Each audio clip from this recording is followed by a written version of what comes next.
From Lagos, the nation's commercial capital, this is the news at 10, live from Channels Television. Reporting tonight, Sulaiman Al-Leader. Hello and welcome tonight.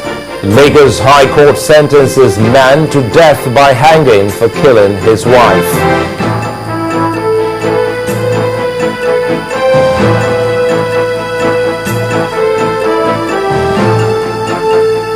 Victory again for Kogi State Governor as the Supreme Court declares him winner of the 2011 governorship election.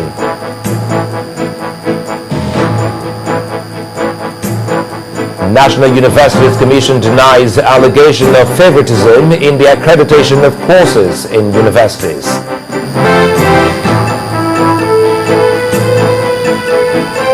Hope rises for end to Ukraine crisis as President Viktor Yanukovych and opposition leaders sign a deal on early presidential polls. On Business News tonight, the CBN's acting governor reassures Nigerians that there are no plans to devalue the naira. While on sports news, African football receives a massive boost as the Confederation of African Football, CAF, signs a memorandum of understanding with UEFA. I'm Linda Kide, and from Abuja, federal government set to review public-private partnership on housing to enable more Nigerians own their houses.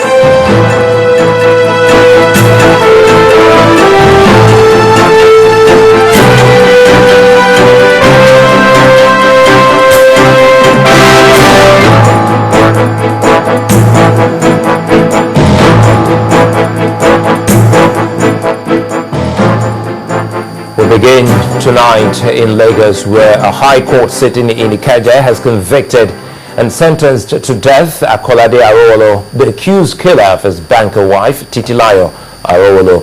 The crime was committed on his birthday, Friday, the 25th of June 2011. In a judgment which lasted about 2.5 hours, Justice Latifat Okunu held that the prosecution succeeded in proving its case against the defendant beyond reasonable doubt. 15 witnesses, including the father, stepmother, and sisters of the late Titilayo, testified for the prosecution, while 6 witnesses, including the defendant himself, testified in his defense. Relying on Section 316 of the Criminal Code of Lagos State, the court identified 3 issues for determination whether the victim of the alleged act of murder was indeed dead, whether it was the act of commission or omission of the defendant which resulted in the death, and whether the defendant carried out the act with the intention of causing death or grievous bodily harm. All these issues the court resolved against the defendant. The court relied heavily on the testimony of the forensic pathologist, Professor John Obafunwa, who testified that the wounds could not have been self-inflicted. As soon as the judgment was delivered, the defendant broke down in court and wept.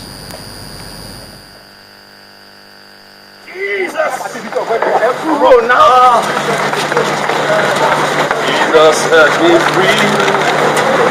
I cannot be bound. I cannot end in prison. It's not possible.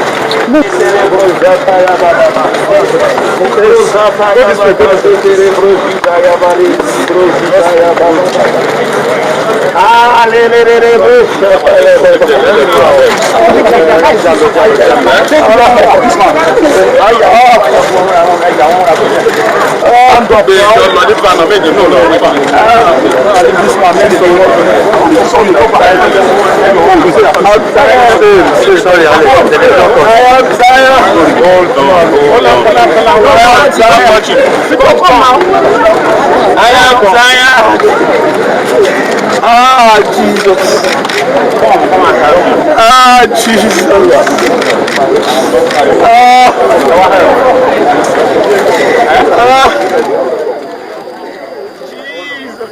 Well, now to the Supreme Court, which declared the Kogi State Governor, retired Captain Idris Wade, as the validly nominated candidate of the People's Democratic Party for the December 2011 governorship election in the state.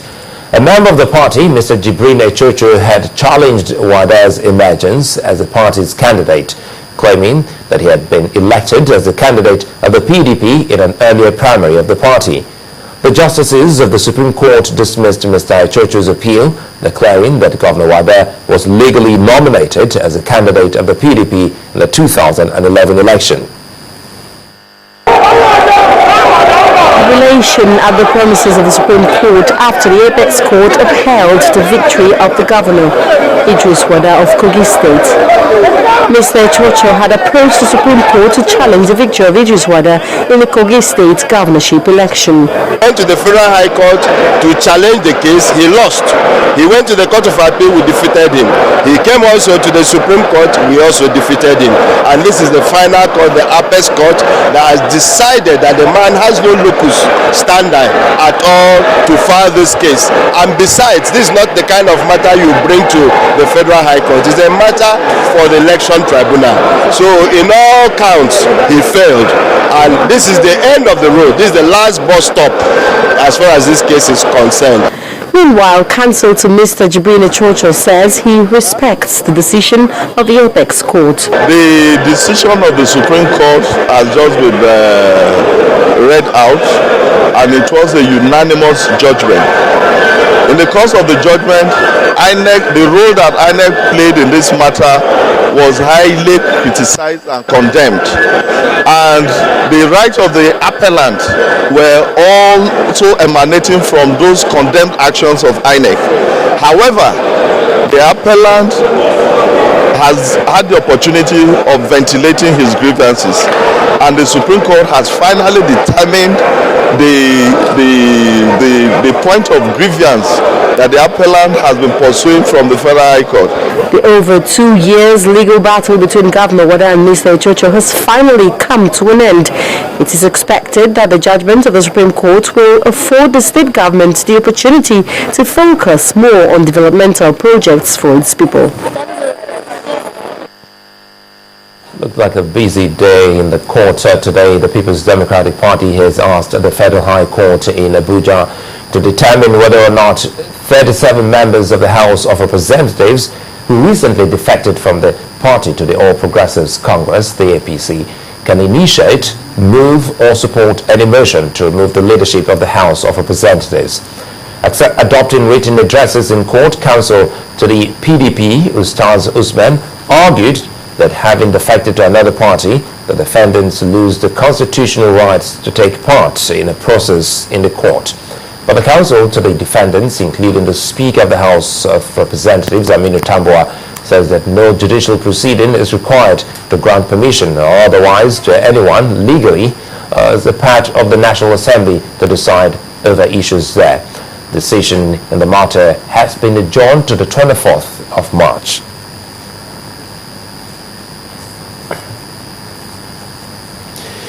Well, let's stay with the judiciary. The Federal High Court in Lagos has restrained the federal government, Nigerian police force and the State Security Service from arresting suspended Governor of the Central Bank of Nigeria, Mr. Lamido Sanusi. Justice Ibrahim Buba granted the order after entertaining an ex parte application filed by the embattled CBN Governor against the government and the security agencies. Specifically, the judge restrained the respondents, their privies, agents, representatives, or any other law enforcement agencies of the government of the Federation from violating, interfering with, or imposing any restriction on the enjoyment of the applicant's rights to personal liberty and freedom of movement pending the hearing and determination of the motion on notice. The court also directed the respondents and the applicant to maintain the status quo in the matter pending the hearing and the determination of the motion on notice. The matter has been adjourned till February 28th for the hearing of the motion on notice. Mr. Sanusi was suspended by the President yesterday after being accused of financial recklessness, an allegation which Mr. Sanusi has denied.